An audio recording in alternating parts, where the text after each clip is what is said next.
العالمين وصلى الله على سيدنا محمد وعلى آله وصحبه وسلم تسليما ولا حول ولا قوة إلا بالله العلي العظيم. So today, alhamdulillah, in Juz 23 we have Surah Yasin, and some of you may be aware of the famous hadith in which our Messenger sallallahu alaihi wasallam said, "Inna likulli shay'in qalban," that everything has a heart.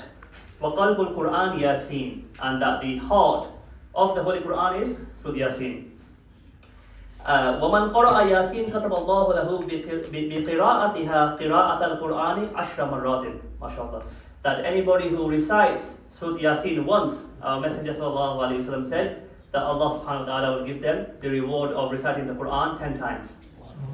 Now, there are 2 or 3 technical words I have to use in order to explain this issue, because nowadays we get people coming, this is a phenomenon of the last few decades, whereas previously, throughout history, people would accept these narrations. Unfortunately, in the last couple of decades, we've got people who are very rigid now, and they will come to you and they'll say to you, "Oh, this narration from the Messenger sallallahu alaihi wasallam they'll use 2 words which you should be aware of. Either they'll say this narration and others like it are da'if. Da'if means it's a weak hadith, or they'll say it's mawdu. Mawdu means it's fabricated. So throughout our history, we had some people who shamelessly fabricated lies against the Messenger sallallahu alaihi wasallam. That is something that happened. So there are thousands and thousands of hadith, and the scholars, they used to thoroughly investigate them. And sometimes they would find that, yes, unfortunately, some people in our past 15 centuries did occasionally make up a lie and say that Rasulullah sallallahu alaihi wasallam said this. So for example, there's a man who was quite misogynist, didn't like women in the Middle Ages.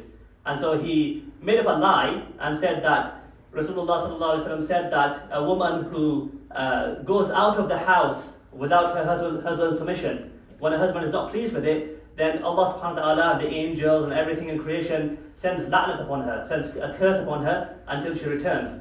Now the scholars, they looked at this hadith, they researched it, investigated it, and they investigated the lives of those who were in the chain of narration, and they came to the conclusion after their investigation that this is a lie, that this man, he lied. Because he didn't like women, he tried to use a hadith to scare women so that they would make their husband control them. And then the scholar said it doesn't make sense that Rasulullah would say this, because we know, for example, that some of the Sahaba, they weren't too keen on their wives going out to the masjid. And Rasulullah sallallahu alaihi wasallam, he allowed them to go out to the masjid without their husband's permission. So another example is of a mawdu, a fabricated hadith. There's an apparent hadith which says that Rasulullah sallallahu alaihi wasallam said that if my ummah, if my people knew the health benefits of fenugreek, which I believe we call methi in Urdu, if my ummah knew the health benefits of fenugreek, they would pay its weight in gold. Now again, the ulama, they researched this, they investigated it, and they found that this is a lie. Somebody clearly, a couple of hundred years ago in the Middle Ages, was not doing very well with their stall where they were selling fenugreek, so they thought, how can I sell more? Oh well, I'll make up a lie, I'll say that Rasulullah sallallahu alaihi wasallam, he talked about the benefits of fenugreek, and therefore I'll sell a few more fenugreek, inshallah. So there are undoubtedly some lies like that. Now with this hadith about the benefit of Surah Yasin, what the scholars, they say is that actually, if you look into it, that we find this hadith where the Messenger sallallahu alaihi wasallam mentioned that reciting Surah Yasin once is like reciting the Quran 10 times, and it is the heart of the Quran. Anas bin Malik radiyallahu anhu, who is the adopted son of Rasulullah sallallahu alaihi wasallam in Medina, it's him who narrates this. And we also have the famous companion Abu Huraira radiyallahu anhu as well. And we have many scholars of hadith who included this hadith in their collection. So one thing we should all be aware of, every Muslim should know these names, that after the Quran, you have 6 books of hadith which are the most authentic. It doesn't mean that they are the only authentic books of hadith. There were others, but there are 6 main books of hadith which are considered to be the most authentic after the Quran, because the compilers of those hadith collections were very, very rigid, very, very strict in which hadith they included in their collection. So everybody should know this, that the most authentic book in history actually after the Quran is Sahih al-Bukhari. So al-Bukhari is number 1. And then number 2 you have Sahih Muslim. And then you have Abu Dawood, At-Tirmidhi, An-Nasa'i, Ibn Majah. These are 6 names that every Muslim should be aware of. There are other hadith collections, but these are the 6 most authentic because they were the most strict. So for example, Imam Bukhari, there's a famous story about him that he traveled for days and days to go and visit somebody who knew a hadith of the Messenger sallallahu alaihi wasallam, and then when he eventually got to him, he realized that this man, he was trying to call his horse, and the horse was not coming towards him, so he picked up a sack and said to the horse, come here, come and eat something, and the horse came running and the sack was empty. So Imam Bukhari said to this man that I travelled for days to get to you, to hear one hadith of Rasulullah sallallahu alaihi wasallam from you, but I just saw you lying to your horse. If you can deceive your horse like that, you can deceive me, so I'm not going to take hadith from you. And he went back. And these ulama were very strict, to the extent that, for example, they would say that it's not gentleman-like behavior to spit in the street. So if I see someone spitting in the street, I will not take hadith from them. So anyway, in these 6 authentic books of hadith, we see that the virtues of Surah Yasin are repeated. So we've got the first narration, which I already mentioned, from Anas bin Malik. Then we have Imam At-Tirmidhi. He also says that this is a authentic hadith. We have the great hadith scholar Ibn Hajar. So Ibn Hajar is from about 600 years ago, and he was called Hafiz Ibn Hajar. And as I've mentioned a few times, that a Hafiz in hadith is somebody who has such an expertise in that area that he has either memorized 100,000 hadith or is aware of them. So Hafiz Ibn Hajar, one of the greatest Hafiz of hadith in our history, he says that this is also an authentic hadith. And then Imam Ahmad, one of the 4 Imams, he says that it's also a authentic hadith. So Imam Ahmad, he says that Rasulullah sallallahu alaihi wasallam said, Yasin qalbul Qur'an, that Yasin is the heart of the Qur'an. La yaqra'uha rajulun yuridu Allah wa ad-dar al-akhirah illa ghufira lahu. That anybody who recites Surah Yasin with the intention to please Allah subhanahu wa ta'ala and to get reward in the hereafter, all their sins will be forgiven. وَقْرَأُوهَا عَلَى مَوْتَاكُمْ, and you should recite Surah Yasin over those who are dying.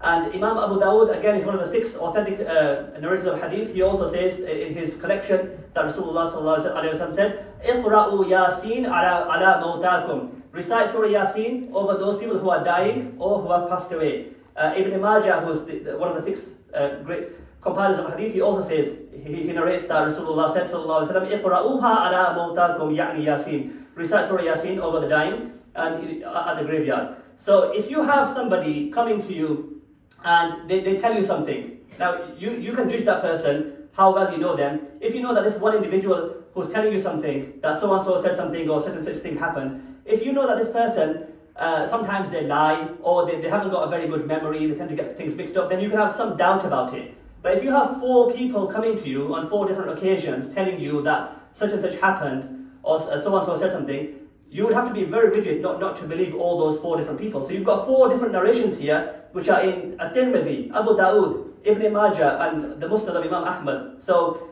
there's no need to be so rigid and say that these are all inauthentic. And when a hadith is da'if, when it is weak, what do we mean by weak? Well, the most authentic kind of hadith is called sahih. So if a hadith is authentic, it's called sahih. But the meaning of a sahih hadith is that it's 95 to 99% probability that Rasulullah sallallahu alaihi wasallam said it. It's gone through such a rigorous investigation that it's almost 100% reliable that Rasulullah said it. Now, people misunderstand when they come to you and they say, don't believe these hadith about the virtues of Surah Yasin, they are da'if, they are weak narrations, and then just ignore them, they're almost fabricated. What they need to understand is that throughout history, the ulama, they all agreed that if you have a hadith which is da'if, you can still act upon it in Fadailul A'mal. You can still act upon it if that hadith is regarding doing a virtuous action. So we don't use the da'if hadith, weak hadith to establish rulings like how many rakat there are in prayer and the rulings of Hajj and so on. But if it's to do with Fadailul A'mal, it's a hadith that encourages you to do good deeds. All the ulama, historically, they had ijma, they had an agreement that you can definitely use it. And what people need to understand as well is that when we say a hadith is da'if, what we mean is that it is weak compared to a sahih hadith. So if a sahih hadith, there's 95 to 99% possibility that Rasulullah sallallahu alaihi wasallam actually said it, then a da'if hadith would be about 80% possibility that Rasulullah said it. And so you would have to be extremely rigid to not act upon all the da'if hadith.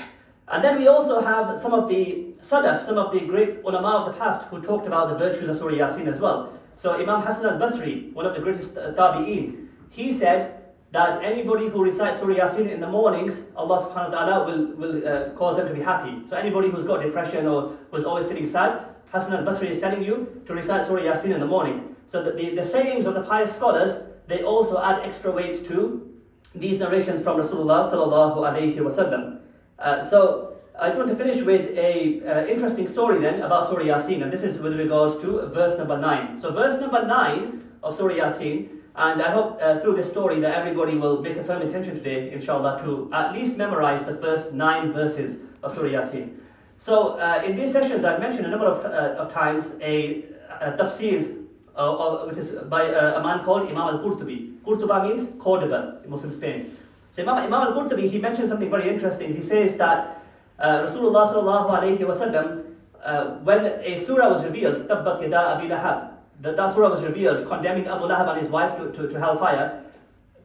He says, Imam Al-Qurtubi, that Abu Lahab's wife, Jamil, she got really angry and she got a stone or a small rock in her hand, and she approached Rasulullah sallallahu alayhi wasallam as he was sitting beside the Kaaba with Abu Bakr as-Siddiq radhiyallahu anhu. And Abu Bakr said that, look, she's coming and she's full of rage and she's holding this rock in her hands. I fear that she's going to become violent towards you. Rasulullah sallallahu alayhi wasallam said, "Innaha lan tarani." She will never be able to see me. Don't worry about me. And then when she came there, she saw Abu Bakr as-Siddiq, but she could not see Rasulullah sallallahu alayhi wasallam. So after she left, our Messenger sallallahu alayhi wasallam, he told Abu Bakr as-Siddiq radhiyallahu anhu that ma zala malakun bayni wa baynaha yasturni hatta dhahabat. An angel was veiling me from her until the moment that she left. That's why she was not able to see me. Now, there is another story as well of the tabi'i who was called Ka'ab. Ka'ab was a Yemeni Jew who became a Muslim, and he also tells the story in regards to these verses that he gave these verses to certain Muslims who went to live in Rome and other countries that were occupied by enemies of Islam. And whenever they met soldiers who were trying to kill them, when they read these certain verses, they were not able to be seen by those soldiers. And then Imam al-Tirmidhi, he finishes off by saying that I also have experience with this. He says, Imam al-Tirmidhi, that in Muslim Spain, when the Christians were being violent towards us and the soldiers, they were killing and capturing Muslims, I was running in open land in the wilderness. And he says that there were two Christian horsemen who were chasing me. And I was in the wilderness, I didn't know what to do, so I started reciting Surah Yasin up to verse 9. وَجَعَلْنَا مِن بَيْنِ أَيْدِيهِمْ سَدًّا وَمِنْ خَلْفِهِمْ سَدًّا. That Allah subhanahu wa ta'ala says that we have put a veil, a barrier in front of them and behind them so that they cannot see you. So Imam Al-Qurtubi, he remembered at that time when the two horsemen were chasing him that this is the verse that Rasulullah sallallahu alaihi wasallam he recited when he was doing hijrah. So when the house of Rasulullah was surrounded by armed men who were going to assassinate him, he came out of the house and he recited this verse 9 of Surah Yasin. As a result of that, the people who were armed outside his house in Mecca, they were not able to see them and they fell asleep. So Imam Al-Qurtubi started reciting this ayah, and he says that those two horsemen, they came back and forth in this open land, and they couldn't see me. I became invisible to them. So this is a karama, a miracle that Imam Al-Qurtubi himself is telling us. And so what he's saying to us here is that people should read Surah Yasin in the mornings, and verse 9 will protect you from any sort of danger. So I hope that all of us, inshallah, can read Surah Yasin in the mornings. I would recommend that we memorize at least the first 9 ayat, and we recite ayah number 9 for protection. And the best type of protection, of course, is the verses of the Qur'an, followed by the du'as mentioned in the hadith. And also that we recite Surah Yasin on the dying and also at the graveyard. So these are the kind of miracles that can happen even in our time. And we spoke yesterday about the salawat, about the Durood Sharif. There are so many miracles with that as well. Imam al-Dardir, who was a great scholar in Egypt, and he's buried close to the Al-Azhar mosque, he says that he was walking home one day, and this is about maybe 200 years ago, so there wasn't much light. So he prayed salah in the mosque, and he was walking home very late at night. He couldn't find his own house because it was so dark in Cairo. And then he said that he was walking and he saw one house in the distance, and it was full of light. There were no other street lights or anything. And then he walked towards that house, which was full of light. He opened the door and he found that that's actually his house. And inside it was his father sitting there with his family, and it was actually totally dark in the house. So Imam al-Dardir said to his father that when I saw this house of ours from a distance, I saw it full of light. As soon as I approached it and opened the door, there's no light to be seen. His father told him that the reason why the house was full of light is because we were sat here as a family waiting for you to return home from the Isha prayer, and we were reciting salawat.